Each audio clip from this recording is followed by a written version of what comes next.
Hello मंडळी, रुचकर रसोई blogs मध्ये तुमचं स्वागत आहे।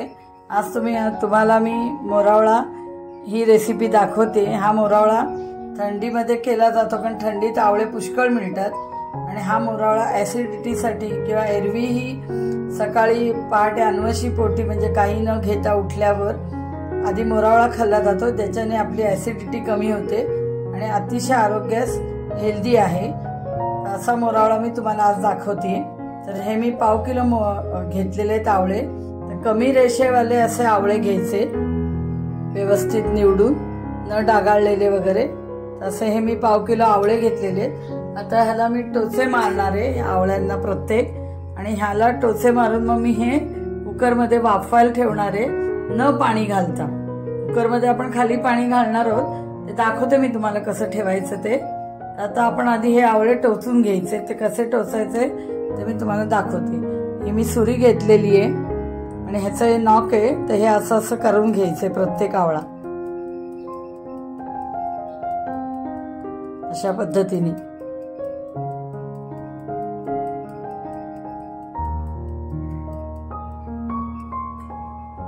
पुन्हा तुम्हाला मी दुसरा दाखवते। सुरीच्या टोकाने हे अशा पद्धतीने करून घ्यायचंय। बोट सांभाळायची इथे करताना, नाही तर बोटाला लागू शकतं। अशा पद्धतीने हे आवळे मी बाकीचे सगळे टोचून घेते। अशा पद्धतीने हे टोचून घ्यायचे आणि आता हे आवळे बाकीचे मी तुम्हाला टोचून दाखवते। टोचून करून घेते मी कुकरच्या भांड्यात। हे सगळे आवळे मी आता टोचून घेतलेले आहेत। आता आपण हे कुकरला वाफवायला लावायचे। ह्या आवळ्यामध्ये अजिबात पाणी घालायचं नाही। आता कसं करायचं दाखवते, कुकर कसा बनवायचा तो। कुकर मध्ये आता पाणी घेतलंय, एक तांब्या पाणी घातलंय, त्याच्यावर ही अशी मी चाळण घेतलेली आहे बघा, अशा पद्धतीची, आणि ती ह्याच्यात मी ठेवली। का आता आपल्या हाईट जरा पाण्याच्या वरती बऱ्यापैकी घेतली, म्हणजे ह्याच्यात पाणी जाण्याचं टेन्शन नाही। आणि हे आवळे आहे तसे मी ह्याच्यामध्ये लावले कुकरला। कुकरला शिटी लावायची नाही। शिटी बघा मी काढून घेतलीये, शिटी लावलेली नाही। आणि आता हा कुकर मी लावते आणि आता हा 7-8 मिनिटं मी आता हा कुकर ठेवणार आहे आणि ते आवळे शिजवून घेणार आहे। 10 मिनिटं ठेवला तरी चालेल। 10 मिनिटं मी ठेवले ते कुकर मध्ये वाफ द्यायला, वाफून घेतले कुकरमध्ये आवळे। आता ते काढले मी, तर पुढची प्रोसिजर दाखवते। तर हे पाव किलो आता आवळे आहेत, अर्धा किलो ही साखर घेतलेली आहे। तर वाटीने ती तुम्ही अर्धा किलो साखर मोजून घ्या, आणि समजा जर तुमच्या छोटी वाटी घेतली तर 4 बसेल, बरोबर आहे। मी मोठी घेतली होती त्यामुळे ही 2 वाट्या बसते। तर मग 1 वाटी पाणी घालायचं, त्याच्या निम्म पाणी। पाव किलो आवळ्याला अर्धा किलो साखर लागते मोरावळा करायला। आणि आता आपल्याला याचा पक्का पाक तयार करून घ्यायचा आहे। आता मी 1 वाटी पाणी घालते, 2 वाट्या साखरेला 1 वाटी पाणी, आणि याचा आता आपण पाक करायला ठेवायचा। पाक करताना गॅस मंद, मीडियम पेक्षा गॅस कमी ठेवला। आता आपण सारखं हलवत राहायचंय। कसा पक्का पाक तयार होतो ते मी तुम्हाला दाखवते।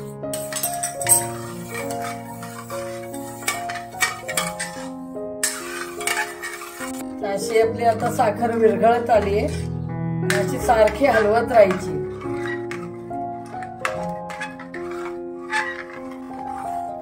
पक्का पाक आपल्याला तयार करून घ्यायचा आहे। तो थंड पाण्यात टाकल्यावर त्याची घट्ट गोळी बनली पाहिजे, एकदम कडक। कसं ते मी तुम्हाला दाखवते। आता चांगली पाकाला उकळी होत चालली आहे। पाक आता आपला घट्ट होत चाललेला आहे। साखरेच्या पाकाचे 4 प्रकार आहेत, 1 तारी, 2 तारी, 3 तारी आणि पक्का पाक। आपण आता थंड पाण्यात हा पाक घालून बघूया कितपत घट्ट होतोय तो। हे बघा, अजून गोळी नाही झालेली पाकाची, बघा पाक पसरला जातोय। तर असा नाही व्हायला पाहिजे, आपल्याला घट्ट गोळी पाहिजे। अजून आपल्याला उकळावं लागणार आहे। आता आपण पाण्यात थेंब टाकून बघूया। आता बघा आठवून किती कमी झालाय आणि किती घट्ट झालाय। आता आपण पाण्यात टेस्ट करून बघूया की टेस्टिंगला पाण्यात टाकूया आपण। पाक टाकलाय बघा। तर ह्याची गोळी झाली पाहिजे व्यवस्थित। हे बघा, ही बघा, ही अशी घट्ट गोळी झाली पाहिजे। ही बघा, हा पाक मी पाण्यात टाकला, थंड पाण्यात, आणि हे बघा ही अशी गोळी घट्ट झाली पाहिजे। म्हणजे मग समजायचं की आपला पक्का पाक तयार झालेला आहे। आपला पाक तयार झालेला आहे, पक्का पाक तयार करायचा आहे। आता याच्यामध्ये आवळे घालायचे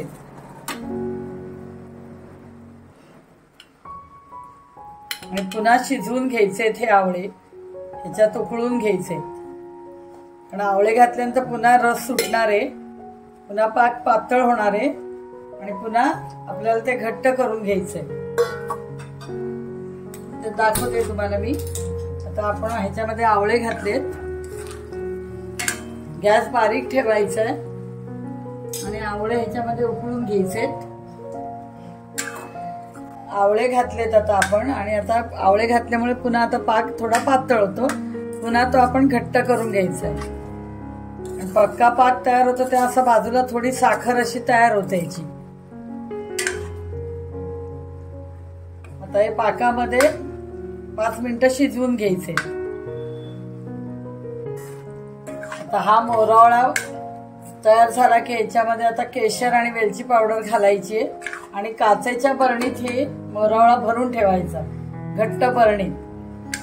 आणि कधी पण 5-6 महिन्याने हा चांगला मुरतो मोरावळा, लगेच मुरत नाही। हा पाक त्याच्यात आता पूर्ण आवळ्यामध्ये उतरणार आणि मग त्याची चव वेगळीच पाकाची तयार होते आवळ्याची। आवळ्याचा रस त्या पाकात उतरतो आणि मग मोरावळा तयार होतो। लगेच खायला घ्यायचा आणि 1-2 महिन्यात हा मोरावळा तयार होत नाही। जितका तुम्ही मुरून द्याल तर म्हणजे ठेवाल तितका तो औषधी बनतो। घट्ट झाकणाच्या काचेच्या बरणीत भरून ठेवायचा, अक्षरशः 2 वर्ष सुद्धा हा मोरावळा व्यवस्थित टिकून राहतो। आणि हा प्रत्येकाने करूनच ठेवला पाहिजे, कारण औषधी आहे एकदम। अन्वशी पोटी जर घेतलं सकाळच, उठल्या उठल्या मोरावळा खाऊन घ्यायचा 1 चमचा। वेलची पावडर घातली आणि हे केशर घालते मी, त्याच्याने रंग आणि सुवास चांगला येईल। आवळ्याचा रस सुटत चालल्यामुळे आपला आता पाक असा पातळ झालेला आहे। तर हाही पाक आपला गोळीबंद झाला पाहिजे आवळे टाकल्यानंतर। जसं मी मगाशी दाखवलं तुम्हाला त्या पद्धतीनेच हा पाक करून घ्यायचा आहे आवळे टाकल्यानंतर। एवढा पातळ ठेवायचा नाहीये, तोही गोळीबंद झाला पाहिजे, पक्का पाक तयार झाला पाहिजे।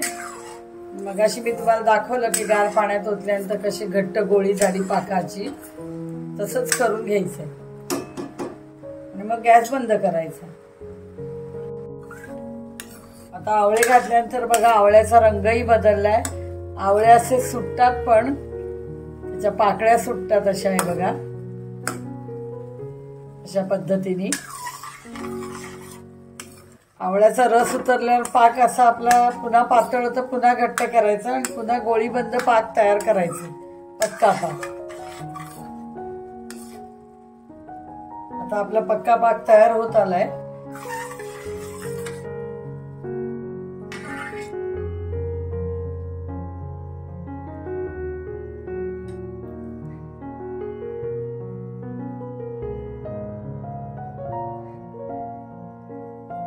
बघा आता गोळी तयार झाली, आपला पाक तयार झालाय आणि मोरावळा आपला तयार झालाय। हा बघा अशी घट्ट गोळी तयार झाली पाहिजे। ही बघा, आता मी गॅस बंद करते। मोरावळा तयार झालाय, कसा पाक करायचा तोही मी तुम्हाला दाखवला। आणि आता थंड झाल्यावर आपण आता बरणीत भरून ठेवायचा। आपला मोरावळा बघा किती सुंदर रंग आलाय आणि रंग बघा किती केशर आणि वेलची घातल्यामुळे सुरेख आला. हा बघा, हा बघा रंग, कुठलाही न रंग घालता आलेला रंग आहे. हा बघा केशराचा.